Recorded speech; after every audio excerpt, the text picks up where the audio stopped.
Shalom, shalom frères et sœurs en Christ et bienvenue à la rhapsodie de ce mardi 21 mars 2023.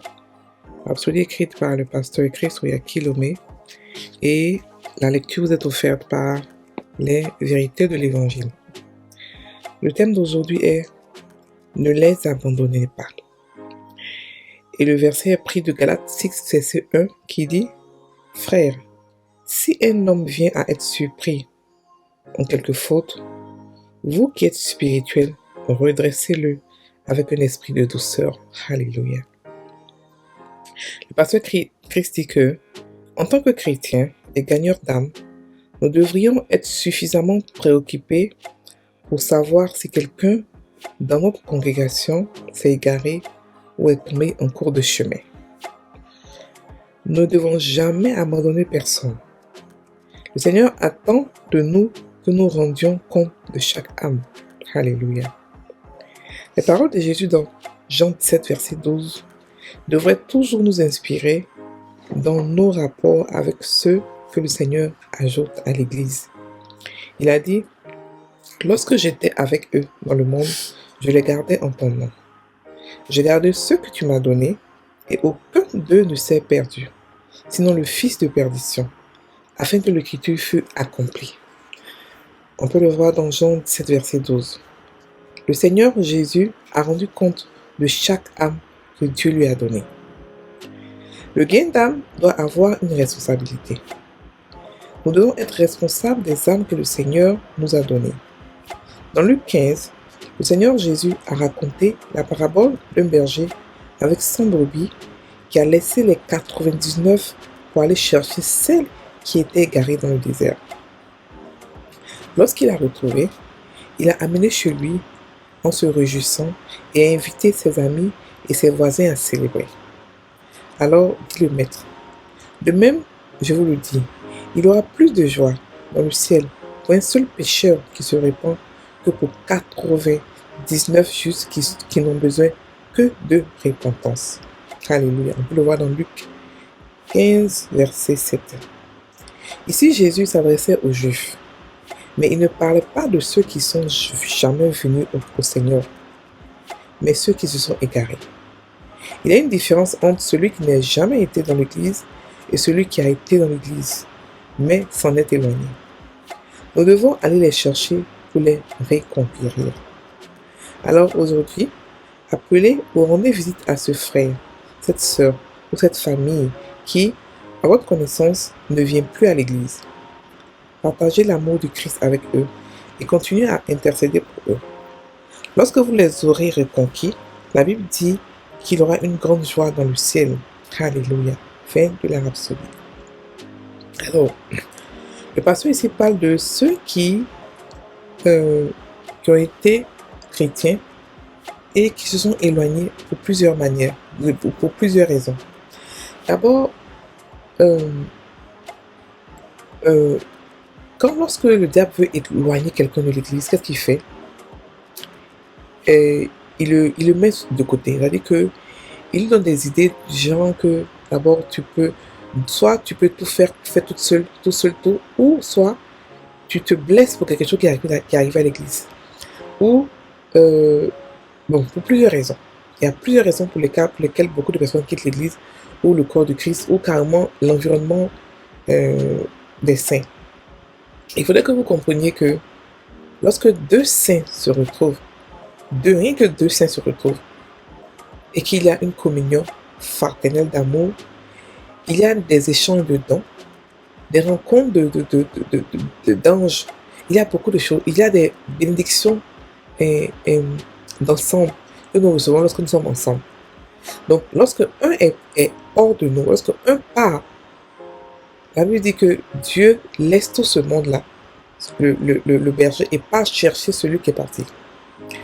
Nous devons comprendre que lorsque Dieu nous donne une âme, il nous la donne avec toute sa famille, il nous la donne avec tout ce qu'elle représente.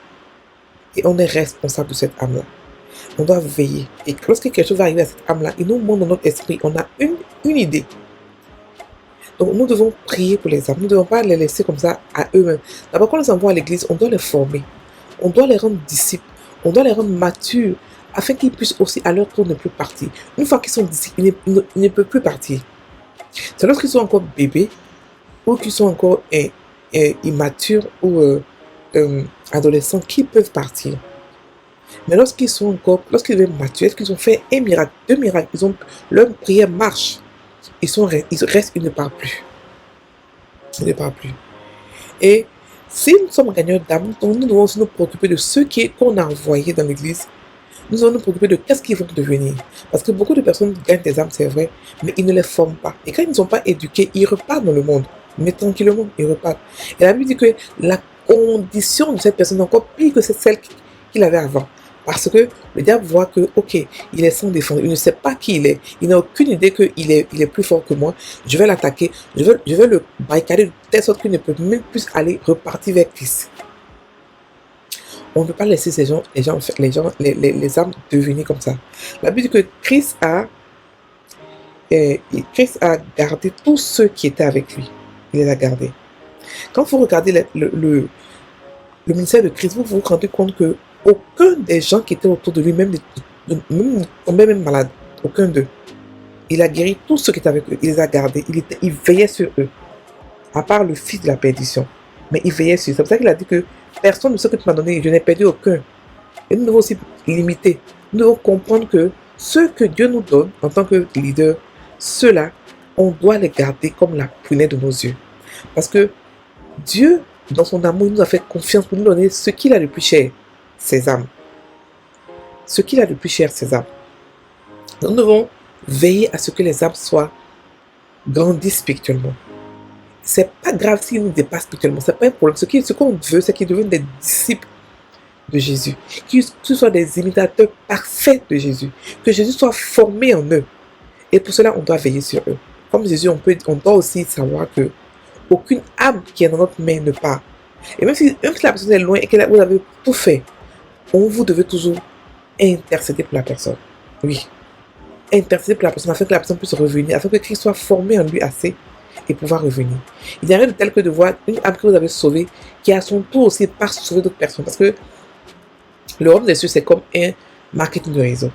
Tu aides, la personne va aider et aider, d'aide en aide. Toi qui as aidé le premier, toi qui as mis la main à la charrue, toi qui as aidé, tu auras aussi ta récompense dans toute la chaîne alimentaire. Donc lorsque nous aidons quelqu'un, c'est pour que la personne devienne aussi, pour aller aussi aider quelqu'un d'autre. C'est ça le but. Ce n'est pas juste pour l'aider, pour le rendre dépendant de nous. Non.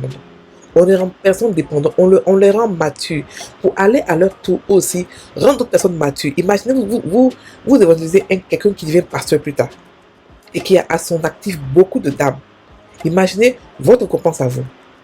Si vous le prenez, vous le nourrissez, vous le rendez mature et vous le laissez aller, lui aussi va aussi rendre quelqu'un d'autre mature.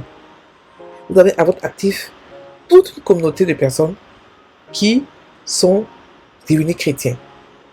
Et imaginez votre récompense dans le ciel. Donc, on ne doit pas négliger quelqu'un. Aucun chrétien n'est à négliger. Parce que l'Esprit de Dieu qui est en lui peut se réveiller à tout moment pour pouvoir faire des choses extraordinaires. Le chrétien on n'est pas humain. Parce qu'on n'est pas humain, on est imprévisible. Donc, aucun de nous ne peut être négligé. Aucun de nous ne peut être froissé, ne doit être froissé. Il y a des églises où les chrétiens sont blessés, froissés. On les accuse, on les condamne, on les met devant la place publique. On leur dit qu'ils ont péché, ils ont fait ceci. Non, on ne peut pas faire ça. Le verset 28 nous dit quoi? Il nous dit que si un homme vient à être surpris en quelques autres fautes, vous qui êtes spirituel, redressez-le avec un esprit de douceur. Dans le corps de Christ, il y a quoi? La douceur, il y a l'amour. On ne condamne pas, on ne juge pas. Ce qu'on fait, on aime, on pardonne et on couvre les péchés des gens. Pas caché, mais on couvre. Ça veut dire quoi? Ça veut dire que on le prend, tu as fait une faute, on lui parle, on prie pour lui, on lui donne une cure de parole. On le soigne avec la parole. C'est ça qu'on soigne, avec la parole, on soigne les gens. Et lorsqu'on les soigne, ils ne vont plus recommencer. Parce qu'on est né de la parole, donc chaque chrétien est attiré par la parole. Mais s'il n'a pas la parole assez, il peut facilement pécher. Le péché vient de quoi? Le péché vient du fait qu'ils ne sont pas soumis au Saint-Esprit. Ils ne marchent pas le Saint-Esprit, ils ne regardent pas la parole de Dieu. C'est ça que le péché. Donc un chrétien qui pêche, c'est un chrétien qui n'a pas de soumission au Saint-Esprit, qui n'a pas de parole en lui. Donc ce qu'il lui faut comme guérison, comme remède, c'est tout simplement la parole en lui et la dépendance du Saint-Esprit. La dépendance du Saint-Esprit. Et pas la dépendance des hommes, mais la dépendance du Saint-Esprit. Il faut qu'il soit continuellement rempli de Dieu pour pouvoir marcher selon la volonté de Dieu. Parce que la parabole ici a dit tout à l'heure que lorsque un berger a par exemple 100 brebis et qu'une seule brebis part, il laisse les 99 pour aller chercher la brebis et puis la ramène, et quand il la ramène, il fait une fête. Ça vous dit que Dieu a de la valeur, il met de la valeur sur chacun de nous. Chacun de nous, en chrétien, a de la valeur pour lui. D'abord, il a souffert pour nous enlever des ténèbres. Et pendant qu'on est en lui, il ne permet pas qu'on puisse partir. Il ne permet pas, alors là, pas du tout. Il ne permet pas. Parce que ça serait vraiment dommage de faire encore le travail 2 fois. D'enlever des ténèbres, puis encore le revenir, encore le ramener un peu, ça n'a pas de sens. Il veut que nous qui sommes en lui, nous restons en lui. Nous ne devons pas frustrer les brebis, quel que soit leur âge, nous ne devons pas les frustrer. Nous devons les aimer tels qu'ils sont, avec leur qualité, avec leurs défauts. C'est Dieu qui change les gens, ce n'est pas l'homme. C'est Dieu qui décide que la parole va pouvoir le transformer assez pour être comme ce que je veux. C'est lui qui nous modèle par sa parole, par son esprit. Ce n'est pas un homme. C'est pour ça qu'on ne doit pas faire que les chrétiens dépendent de nous en tant que leaders. Ils doivent dépendre de la parole et du Saint-Esprit. C'est ceux-là qui l'ont engendré, qui l'ont accouché. Ce n'est pas nous qui l'avons accouché. La parole, le Saint-Esprit les ont accouchés, les ont engendrés.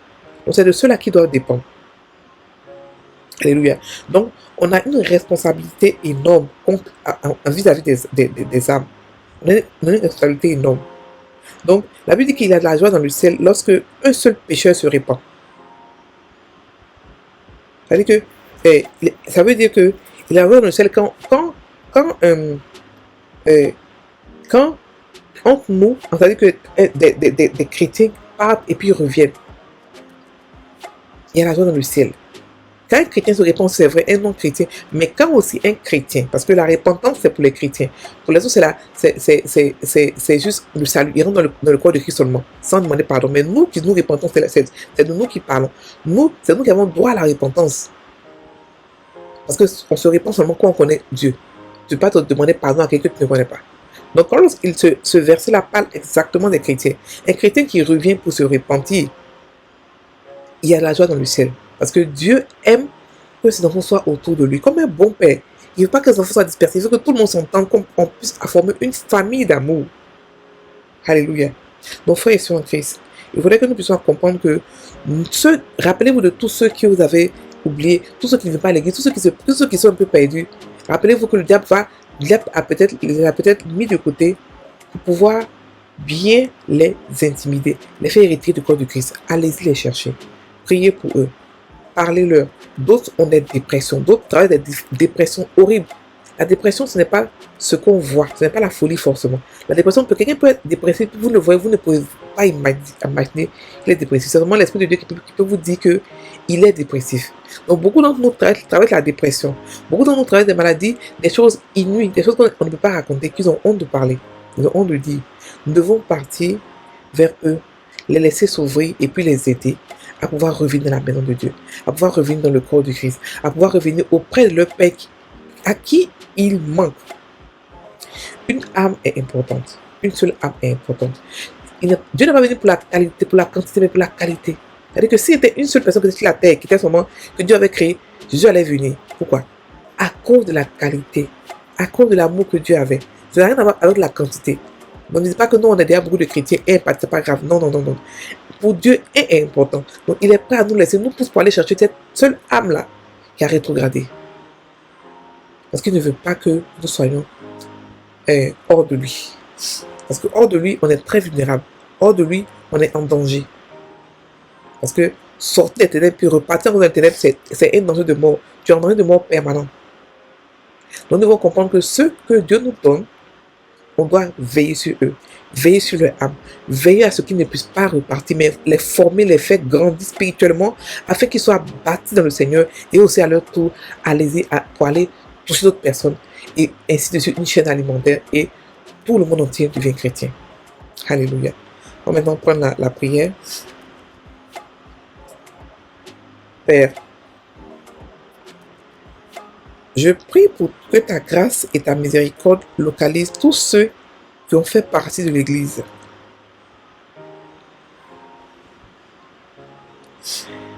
mais qui, pour une raison ou une autre, s'en sont éloignés.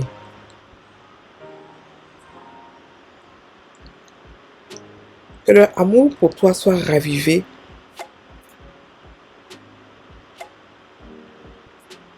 suscitant un nouvel appétit pour ta parole et les choses de l'esprit.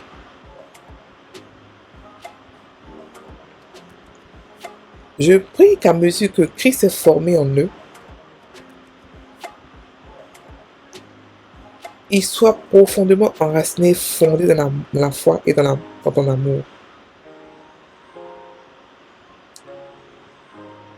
Au nom de Jésus. Amen.